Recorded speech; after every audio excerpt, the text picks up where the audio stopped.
طريقتنا الصحبة والخير في الجمعية. Our tariqa, Shaykh Naqshbandi said, is suhba, companionship and keeping good company with the believers, with the murshid, with Rasulullah sallallahu alayhi wasallam, with awliya Allah, with the malaika that are surrounding the circles of zikr and encompassing them and making istighfar for them. الذين من حول العرش يسبحون بحمد ربهم ويؤمنون به ويستغفرون للذين آمنوا. So the angels are constantly making istighfar for the believers. And then they also love the circles of zikr and they surround them and they call one another. And Allah subhanahu wa ta'ala asks them what were they doing, and they were the angels say they are remembering your names, they are making tasbih, tahleel, takbir, tahmid and istighfar and giving nasiha, because ad-din and nasiha يعني the faith system of submission to Allah subhanahu wa ta'ala is purity, transparency, sincerity, truthfulness and faithful advice. All of these meanings and more in the word of nasiha. And Rasul sallallahu alaihi wasallam even said, "Innama ad-dinu nasiha," yani nothing except that al-hasr. So we give nasiha to one another and we repeat the words of our Shaykh, inshallah, faithfully, and inshallah we benefit. And among the things that our Shaykh, Mawlana Shaykh, said is that the nature of the human being is described in the Holy Quran as something immense. Something immense. When Allah subhanahu wa ta'ala said, "Behold, وَإِذْ قَالَ رَبُّكَ لِلْمَلَائِكَةِ," He addressed the angels and He said, "Verily, إِنِّي جَاعِلٌ فِي الْأَرْضِ خَلِيفَةً." Verily, I am placing a successor on earth. And they were surprised because they knew from the knowledge that Allah had given them that Khalifa that Allah was placing on earth would be shedding blood, would be spreading corruption. Why? Because they knew that the tarkib, yani the compound nature of the human being, has two very powerful forces, driving forces: anger and appetite. غضب, shahwa. These forces are forces of nature, as we say, forces of nature when we describe a tornado, when we describe a hurricane, a storm, an earthquake. Forces of nature, nothing can stop them. And these forces of nature, unless they are controlled, because in this case, in the human being has these forces of nature mounted on the human being, and yet the human being is tasked, yani mukallaf, to control them. It is like giving a thunderbolt to someone, say, you must control that with your weakness, despite your weakness. But Allah subhanahu wa ta'ala does not give an order that is impossible to fulfill. Therefore, there is a way to control that thunderbolt of ghadab and the other thunderbolt of shahwa, so that they do not drag that sahib of that human nature to something below the level to which he is called. What level would he be dragged down to? The level of animal. The level of animal.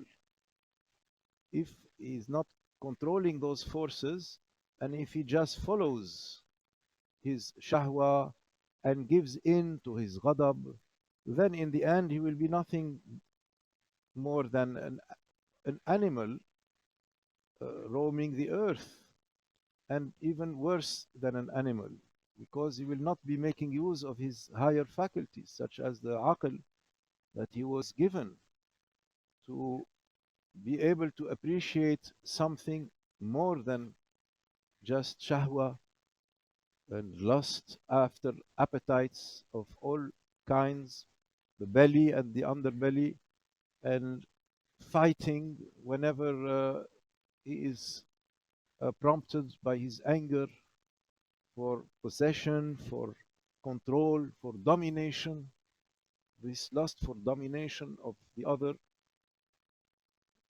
If they are left to that, then they will they will be worse than animals, because in the end they will eventually use all of their other faculties at the service of these two forces of that are in them, ghadab and shahwa. Subhanallah.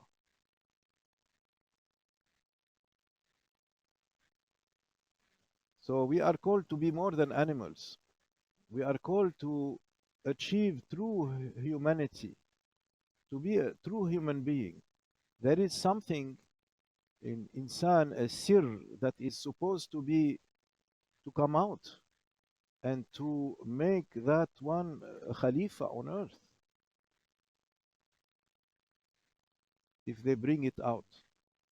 And that sir is, there are hints in the Holy Quran, such as, for example, when Allah subhanahu wa ta'ala says,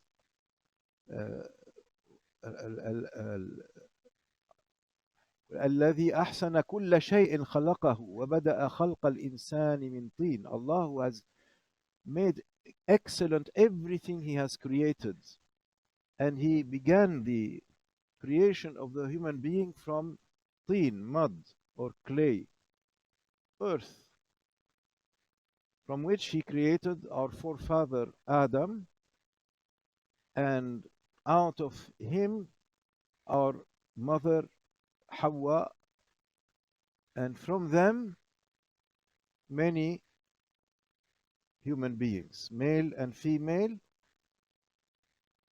Means so سواه اللهم صل على الذي أحسن كل شيء خلقه وبدأ خلق الإنسان من طين ثم جعل نسله من سلالة من ماء مهين, and then from that fluid he created his progeny, ماء مهين, ثم سواه, and then he perfected him, he made him well balanced and symmetrical and beautiful and perfect. وَنَفَخَ فِيهِ مِنْ رُوحِهِ, and he breathed or blew into him of his ruh, of his ruh. There is something here that is attributed to Allah subhanahu wa ta'ala with the possessive adjective of his ruh, يعني روحه, the ruh from Allah, the ruh created by Allah subhanahu wa ta'ala. There is a kind of specialness here and special attention that Allah gave to that created ruh, that he breathed, also attributing the act of the breathing or blowing to Allah subhanahu wa ta'ala. وَنَفَخَ, the subject of nafakha is al-Aziz al-Rahim, Allah subhanahu wa ta'ala. وَنَفَخَ فِيهِ, يعني into the human being, min ruhihi, of that ruh that has a special belonging to Allah subhanahu wa ta'ala. Like when Allah says, this is my house, of the Kaaba, for example. So it doesn't mean that, you know, if you open the door and Allah will be inside. It's not in that sense. It means that there is a connection of specialness, that it is dear to Allah, special to Allah, important, and He put important meanings in it.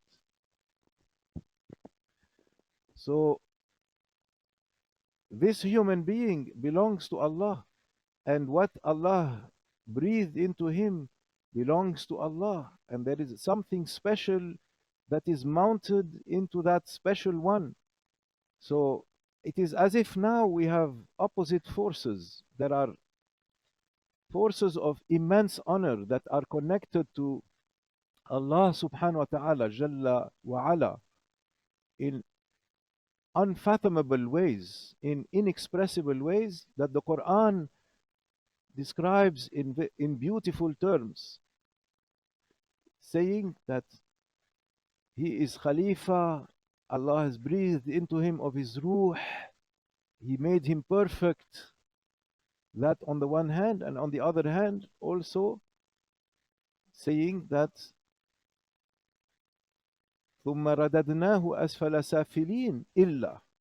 And then he also has brought him down very low, except those who do certain things in order to preserve that treasure, that specialness, that connection to what is high, elevated, to what is divine and perfect and untouchable by the weighing down of animal and worse than animal, يعني أسفل سافلين.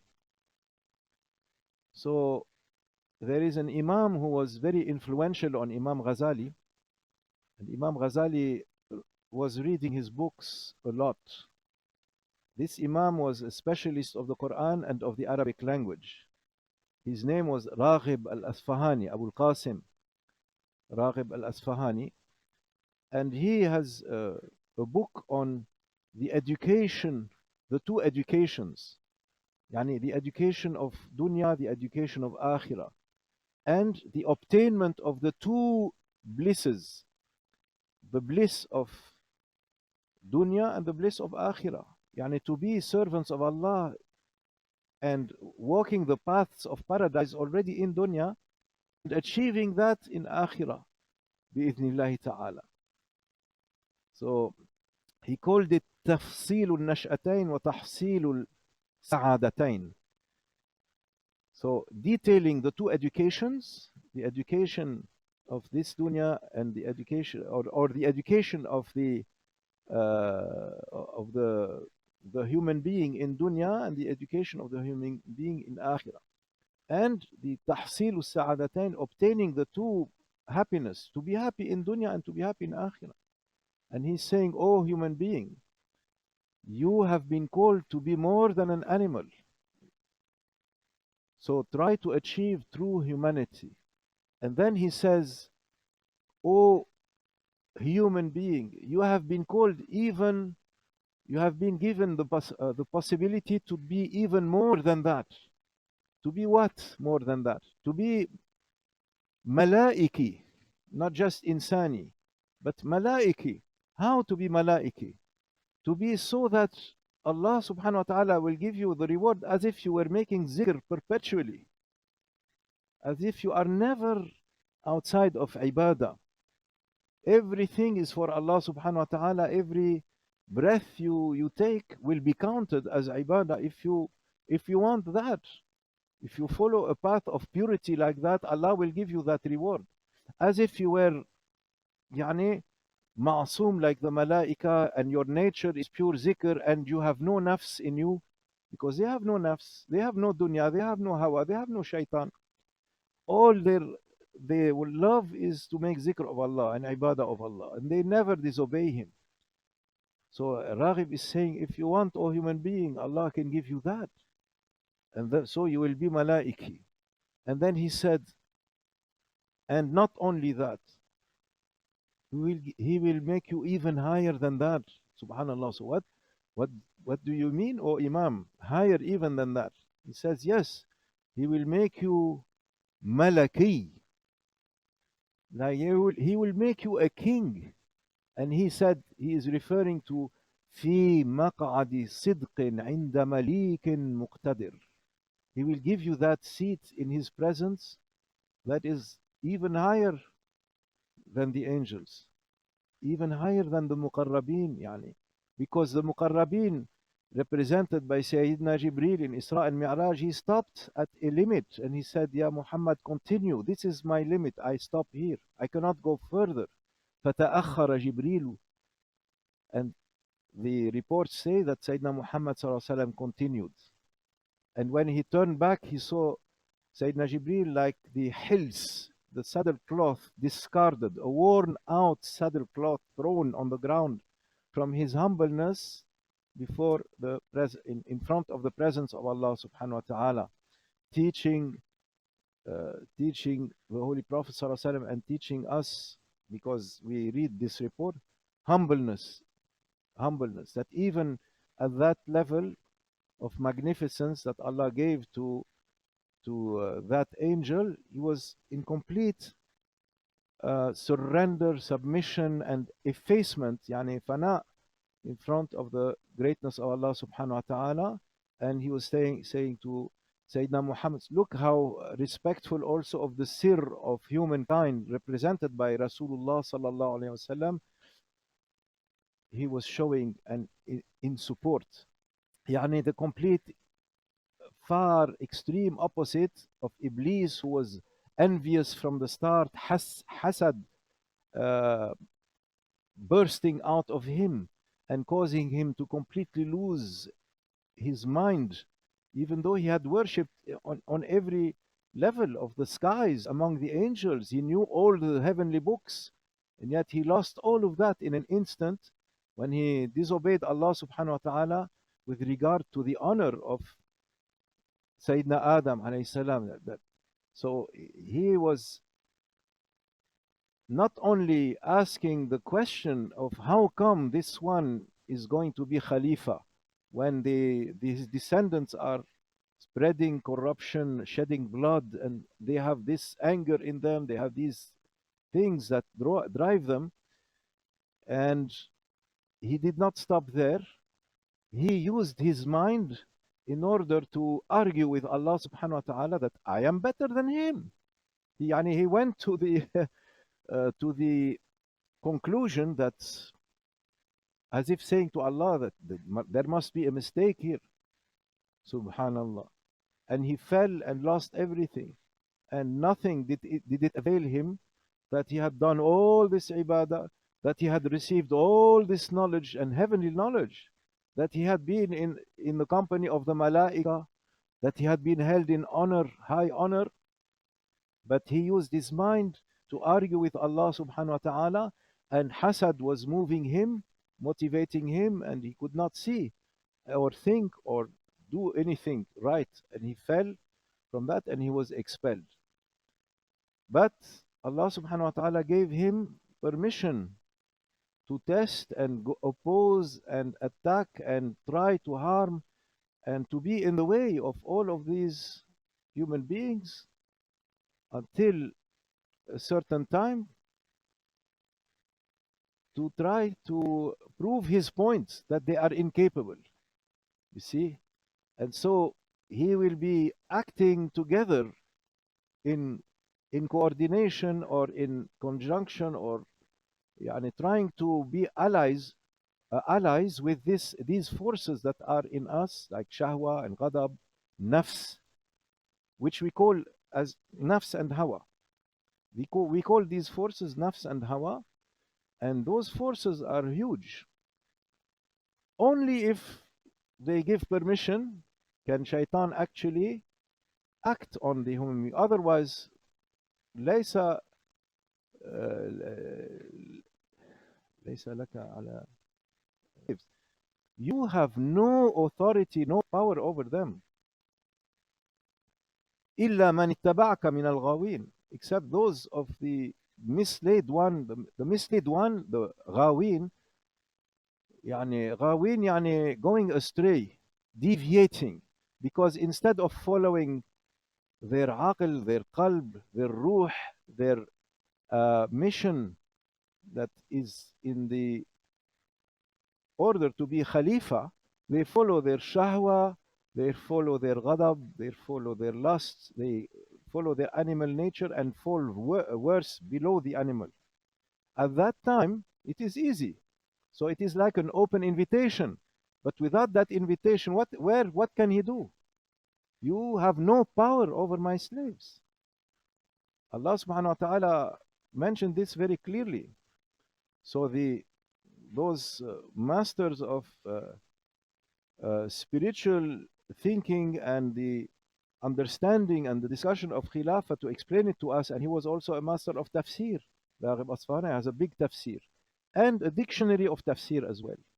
Mufradat Alfaz al-Quran and tafsir al-Quran. Mufradat is very widespread. Every Mufassir has used it since he brought it out from that time. So it is very widespread. Many, many editions, East and West, and in the Arab world and in all outside the Arab world also. The tafsir is only partly so far published. It's still in manuscript form for the most part.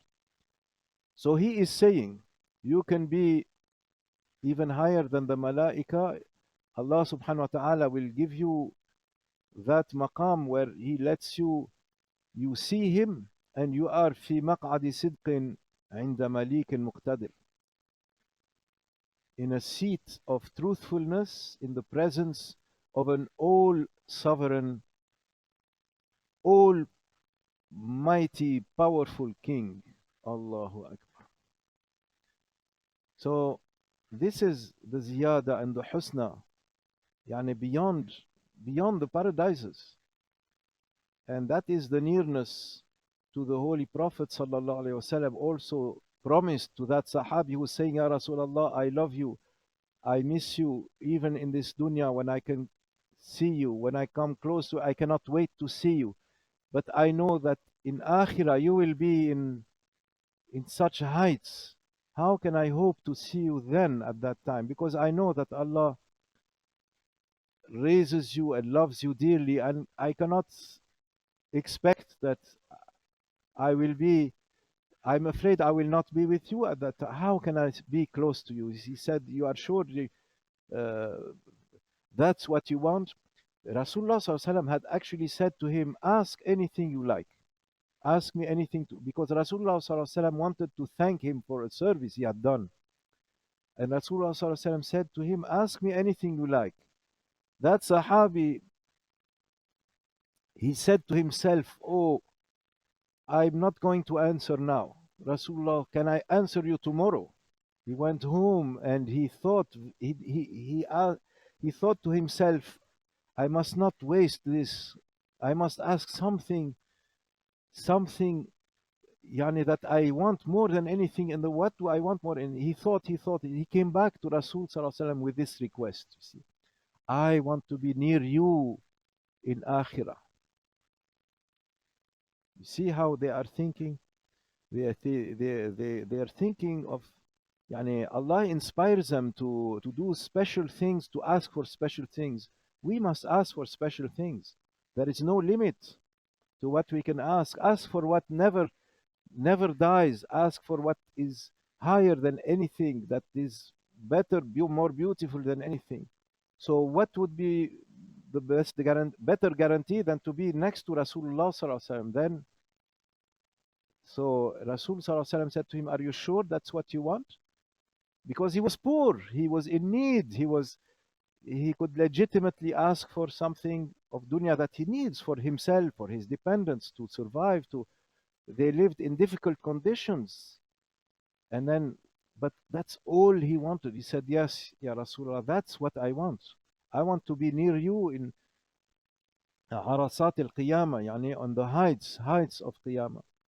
And so Rasulullah sallallahu alaihi wasallam in that case, إذن أعني على نفسك بكثرة السجود. Help me against your nafs, help me against yourself, yani those powers that are in every human being, those powers of nature, that instinct, that drive, that we have to conquer, that is very hard. That's what we call Jihad al-nafs. Yani you are fighting against your nafs, because Prophet ﷺ said, the strong man is not the one that is able to take the other one and wrestle him to the ground. The strong man is the one who is able to control his anger in the moment of anger, yani the moment of legitimate anger, justified anger. They control their anger. كاظمين الغيظ, for example. Control the anger and control their lust and control their shahwa and be able to control the nafs at all times. When we cannot control our nafs, we know that there is some power that is greater than our better self in us, fighting us and making us do what we don't want to do. We know that this is happening. That means we are in a position of weakness. So if we say, I want, it is good enough, okay for me to come to Allah in that position, and Allah gave you the power to defeat your nafs, it means we have not done our homework. It means we think that we are cheapening this whole process. We are cheapening the gift that Allah gave us. The promise that He said, you are my Khalifa on earth. Khalifatullah. Inni ja'ilun fil ardi Khalifa. And He said, He made that Khalifa a teacher to the angels. And He made the angels a servant of that Khalifa. Angels, servant to human beings. And the Sadat, the Sayyids of the angels, servants to the Sayyids of human beings. So they are watching and helping. Shaitan is watching and fighting, laying traps. And the nafs, dunya and hawa are inclined to help and open the door for shaitan to come in. And because they are running after those lusts and trying to inspire the human being to go ahead like everyone and ignore the call to better. And the awliya are trying and mandated by Rasulullah sallallahu alaihi wasallam, just like all the awliya of every single ummah, mandated by every single prophet before him also sallallahu alaihi wasallam, in the same way. To you are my helpers, and you have orders, and you have a task that Allah gave you a level or gave you some strength to help. You must help, and that is the covenant that the people around him and Rasul sallallahu alaihi wasallam calling the Sahaba al-Kiram in such names to give you a clue, saying, every prophet has his hawariyun, and my hawariyun are these ones, and holding Abu Bakr and Umar on his right side and left side, and saying, these two, they are the hearing and the sight. هذان الاثنان السمع والبصر, calling one as-sam' and calling the other one al-basar. Yani his hearing and his sight. Rasulullah sallallahu alaihi wasallam's hearing and sight, to show you that these are my helpers and these are my khulafa. So these are khulafa, yani spiritual khulafa also, not just political khulafa. What is political khulafa? Political, why? It is the dunya is the whole, it's this whole struggle of good and evil, and the promoters of good, the defenders of good, and the powers of good that all amassed and helping the human being. This is for dunya, and the powers of evil trying to fail the human being. It's not for dunya, it's for something much bigger. So look, when we say khulafa, we mean khulafa, spiritual khulafa, the waratha, inheritors, Muhammadiyun, prophets. Rasulullah sallallahu alaihi wasallam said, do not leave behind dinar and dirham. They do not leave behind dinar and dirham. Prophet sallallahu alaihi wasallam cursed the one that running after dinar and ta'isa abdu dinari wa dirham. The ones that, they are so keen about dunya. And if they have an obstacle in dunya, they will remember the pain that they endured. They would remember for years after that, saying, I was suffered so much, it's so negative. And if they lose something of material value, they never forgive, they never forget. They are always running after that. They are sheriffs, like savage animal, trying to impose their will to keep their gain, to keep their profit, to always win. That is their subhanallah, their quest. And they might be up in the time of suhoor to strengthen themselves and do exercise even before the rise of dawn, You know, before they go to the office, in order to be strong in body and mind, only for dunya. But the one who is called to akhirah is not like that. So their helpers, they are khulafa, yani ruhani, with bringing with the ways to the paths of akhirah. الذين جاهدوا في سبلنا الذين جاهدوا فينا لنهدينهم سبلنا. Those who make jihad in our ways, those who make jihad in us, فينا, جاهدوا فينا, يعني they make jihad in us. Allah is saying in us, to make jihad in Allah, like we say fi sabilillah, but this one Allah said in fina, in us. لنهدينهم سبلنا, we will certainly, for sure, yani without doubt, 100% guarantee, and he is swearing to it and putting also nun at-tawkid. لنهدينهم, yani I swear we will certainly, most certainly, without fail, guide them to our ways, our paths to us. They are safe and sound, they are protected, they are mahfuz. So this is jihad of nafs. Jihad of nafs. Is it, never, nowhere Allah said it was going to be easy. Never, anywhere He said it was going to be easy. Easy, if you want the easy way, that's what everyone follows. But Allah wants to give something so precious. He says, you know very well that when you go to the market, if you want to buy rice and potatoes and carrots and so forth, everyone buys that, and it's easy. But if you want to go to the jeweler, you know very well that you're going to fork out big amounts and sacrifice of your property to get something, a pearl, a diamond, a ruby, gold, and so forth. So what I'm giving you is much more than that. So just as you are ready in dunya to pay more for something more precious, I will give you the most precious thing. So that is that khilafah. So that process is going to be for sure difficult. But in the end, your happiness will be the pride of the angels. The pride of the angels. Allah will give you even, let's say, to fly with the angels, like happened to Ja'far al-Tayyar. Why they named him Ja'far ibn Abi Talib when he lost his life at the Battle of Mu'tah. And they cut off his arms. He was still holding the flag of the Holy Prophet ﷺ with the other hand. And they cut off the other arm, and then they killed him. And Rasul ﷺ saw everything from Medina al-Munawwara to Mu'tah in Jordan. I visited his maqam together with Abdullah ibn Rawaha radiallahu anhum ajma'in, and Zayd ibn Haritha, the beloved one of the Prophet ﷺ.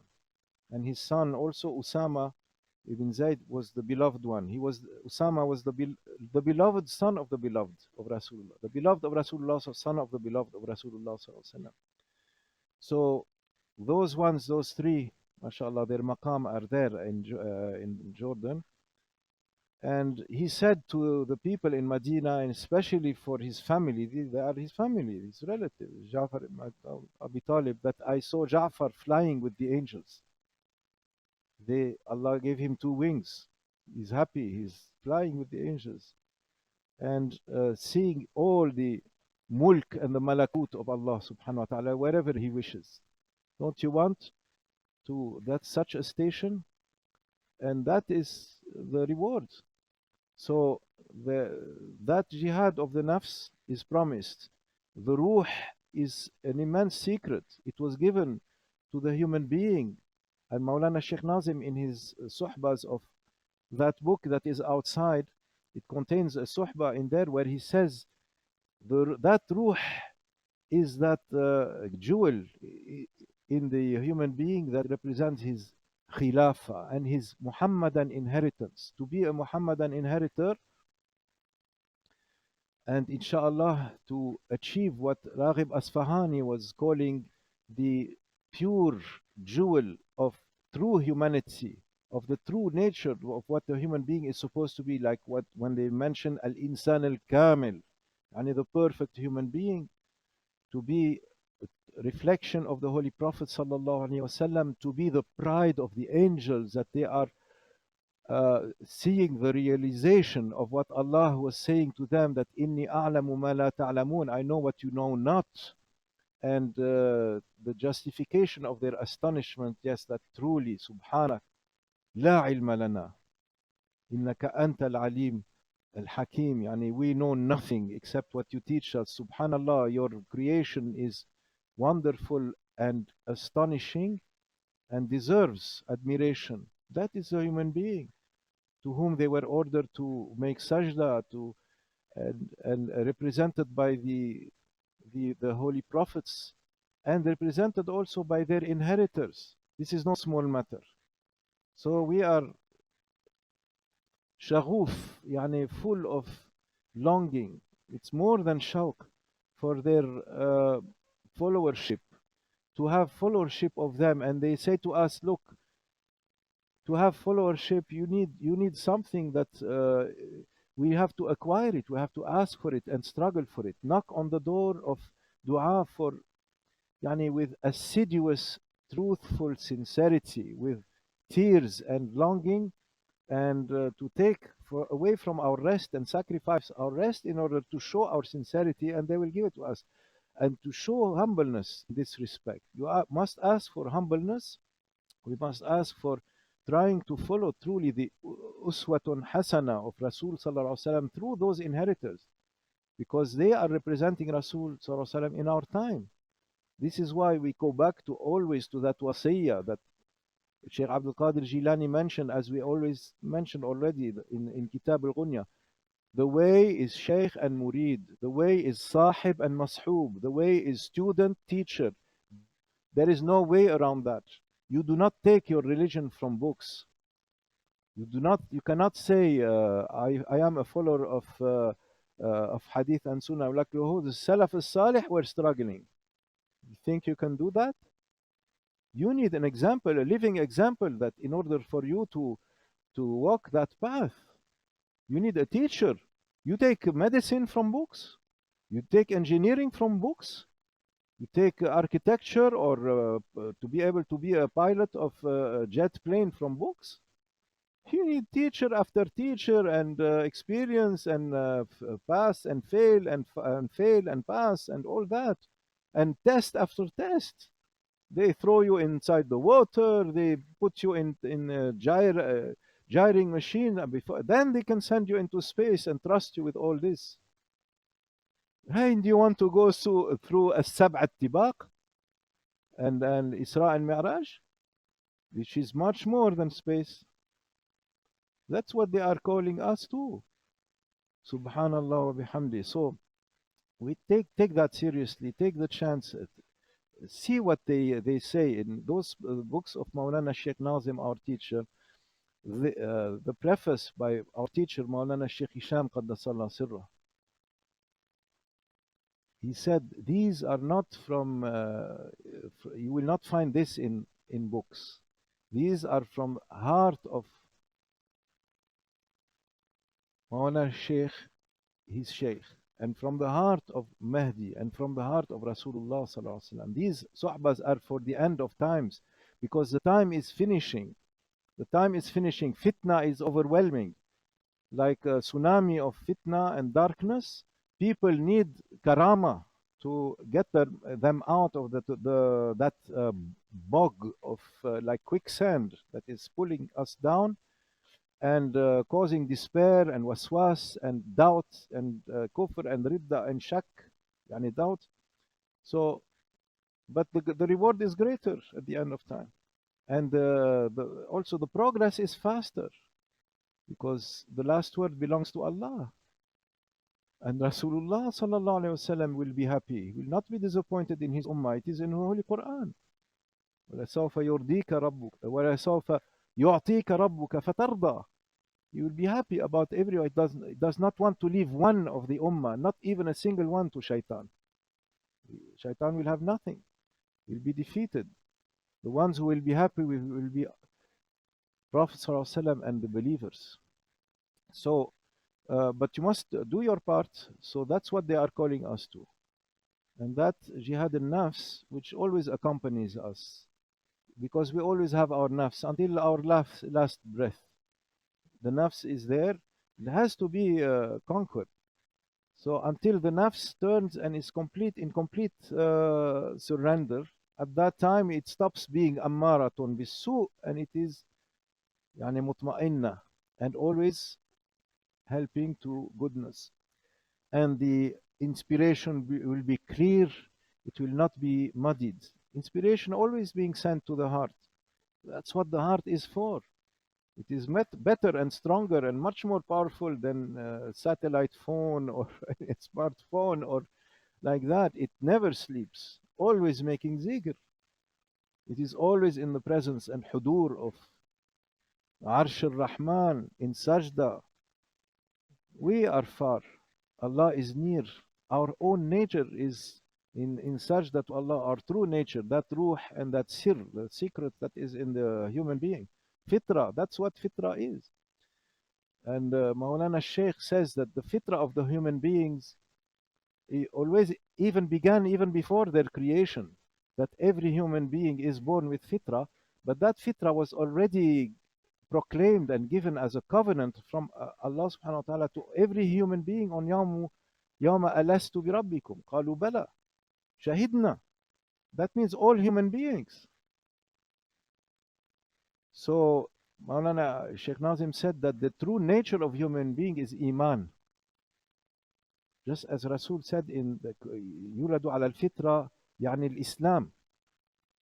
That is the essence and the that of the human being, the true essence, the thing that it never changes, it is never taken back by Allah, that gift. Allah does not take back his gifts. He's not like us. So that gift stays, but then it is covered up. But those covers are accidental. They are like arad, yani, or arid. These are accidentals, like sickness. Sickness comes, but it goes. Our nature is not sickness. So, or like hunger or thirst or sunburn or something like that. So our true nature, that jawhar that never changes, that is belief, iman. And he says kufr is aridi. So the true nature of every single human being is longing for that, even if they know nothing about it in the life and upbringing that they received. They're longing for that. If you can show them the way, their soul is begging you to please show me the way that I can be fed again, the nur that the ruh requires. That is what da'wah is, and it's supposed to be happening at all time, and nasiha among ourselves and to all other human beings. So Rasul sallallahu alaihi wasallam is saying in his hadith, الراحمون يرحمهم الرحمن تبارك وتعالى ارحموا من في الأرض يرحمكم من في السماء. And in another riwayah, ارحموا أهل الأرض يرحمكم أهل السماء. Don't you want to receive mercy and more barakat and ilham and support from malaika that are in the heavens, in the skies, and from Allah subhanahu wa ta'ala? Say, give mercy to the people on earth. The people on earth, he said, everyone. So what is that mercy? Even for the enemies of Islam, that mercy is you have to show them one way or another about Islam, about Khilafah and the secrets of Rasul Sallallahu Alaihi Wasallam's treasure that he brought, his Risala, his mission, his status, representing the status of all human beings. Subhanallah. Because he wants them all to be given back to Allah subhanahu wa ta'ala just as he created them, perfect. يعني سواه ونفخ فيه من روحه, with that purity, just as Allah created them. And this is why Imam Ghazali, he said, يعني ليس بالإمكان خير مما كان, يعني like the creation of Allah is perfect in every respect,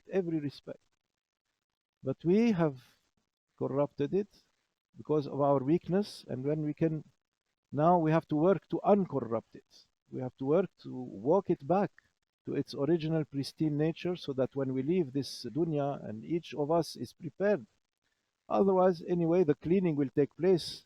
It must take place. But it's better if it takes place in this life. It will be easier and better than to have to do it in the grave. So that is what their program is, those awliya. May Allah grant us strength and niyyah and wisdom and inshallah and tawfiq to always be saying astaghfirullah, atubu ilallah, raja'tu ilallah, alhamdulillah, ashukru lillah, taibun, raji'un, آيبون إلى ربنا منقلبون, and inna lillah wa inna ilayhi raji'un, إليك الرجعة, and we long for you, Ya Rabbi. We desire to meet you. Even if we are not ready, you are qualified. We are not qualified. Keep us in the good suhba. Keep us on the way of struggling with ourselves, and inshallah conquering our all of changing our akhlaq to akhlaq samia, aliya, and not to be lazy to do that, not to let ourselves off the hook, because Allah subhanahu wa ta'ala gave us this trust and He wants it back. And that is the meaning of taqwa also. Ittaqullah. Guard yourselves against Allah. Yani meaning against His punishment. Guard yourselves of His anger. Ittaqullah. It doesn't mean, that doesn't want us to just fear Him for no reason. Rather, yani, to take to heart his instructions, yani, follow my prophet and have love for my prophet, because then following will be easier. Have mahabba, then ita'a will be easy. And then the inheritors of the Holy Prophet ﷺ that he gave this amana to, because as we said, prophets, they do not leave dinar and dirham, they leave ilm. The ilm of what? Is it just the ilm of ahkam الطهارة, أحكام الصلاة, أحكام الوراثة, أحكام الزراعة, أحكام of contracts, how to draw contracts and all of the things of dunya? No, it is ilm of Allah, Allah subhanahu wa ta'ala. And Imam Ghazali, mashallah, in the first book of Ihya Ulumuddin, he makes that very clear, and he says, apologies, but it is the ilm of Allah that is the highest. You must go to that ultimately. Everything else is so that your dunya will be safe and sound, but there is something beyond. So we have to keep our eyes, yani, on the ultimate goal. So this is why those masters of tasawwuf and Imam Ghazali and all of the great ones, all say the same: Ilahi anta maqsudi, you are my goal, and your good pleasure is my quest. So whatever leads to that helps to fulfill that priority of all goals. And those are the masters of akhlaq, tazkiyat al-nafs, jihad al-nafs, riyada, suluk, yani wayfaring, and suluk in Allah subhanahu wa ta'ala. Jihad in Allah, yani for the sake of Allah. Jihad in Allah is for the love of Allah. Jihad of Allah is for attraction and meeting to the meeting of Allah. And He promised that for sure I will guide you at that time.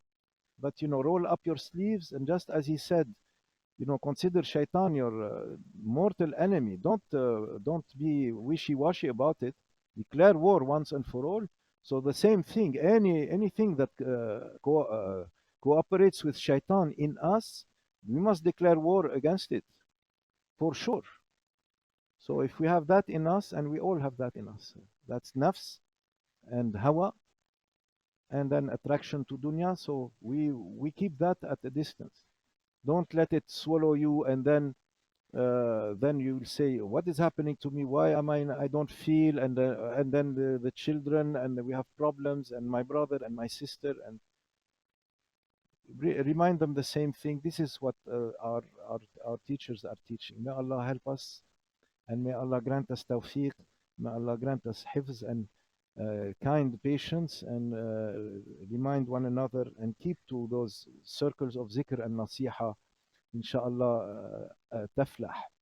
And in one word, they say, هات نفسك خذ سرك.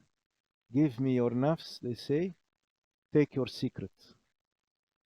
Give me your nafs, take your secret. That is the promise of the Shaykh al-Murabbi, the Murshid Kamil. If you are ready for that, and this is what they all went through, all those ones in the past, men and women.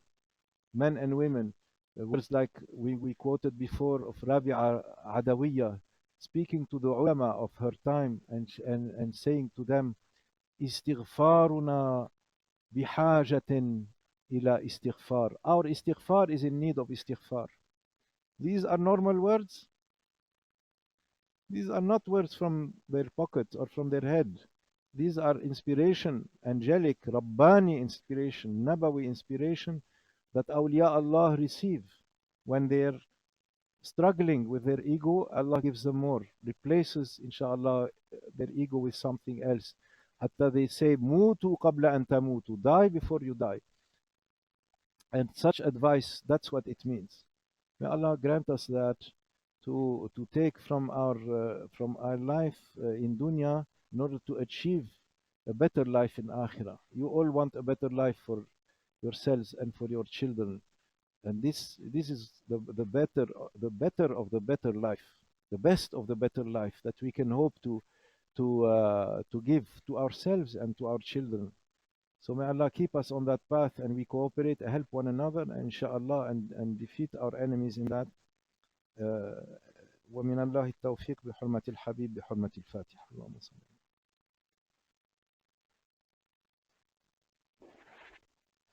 And I bid you adieu until next time, inshallah, and farewell, and be well.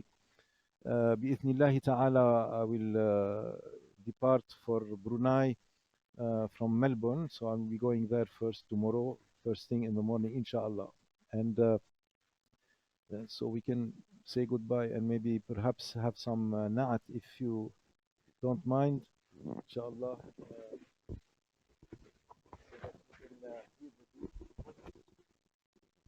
See you next time, inshallah.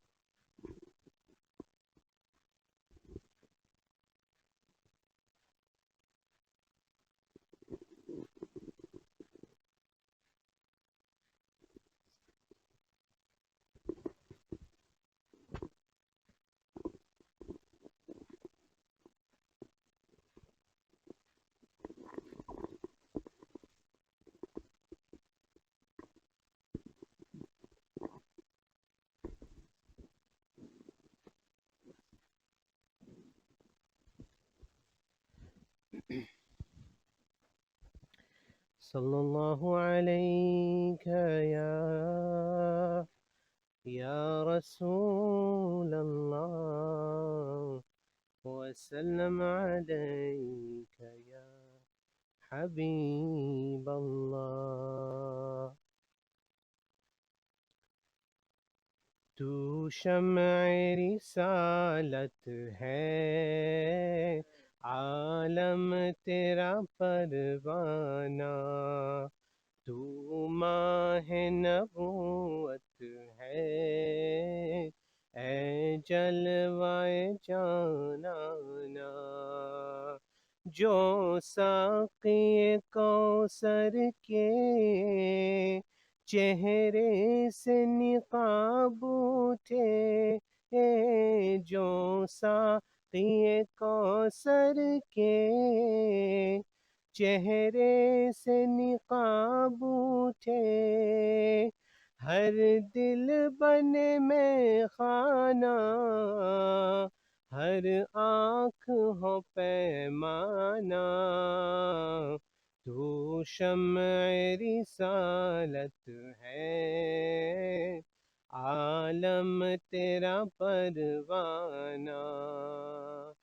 पीते हैं तेरे दर का, खाते हैं तेरे दर का, पीते हैं तेरे दर का, खाते हैं तेरे दर का।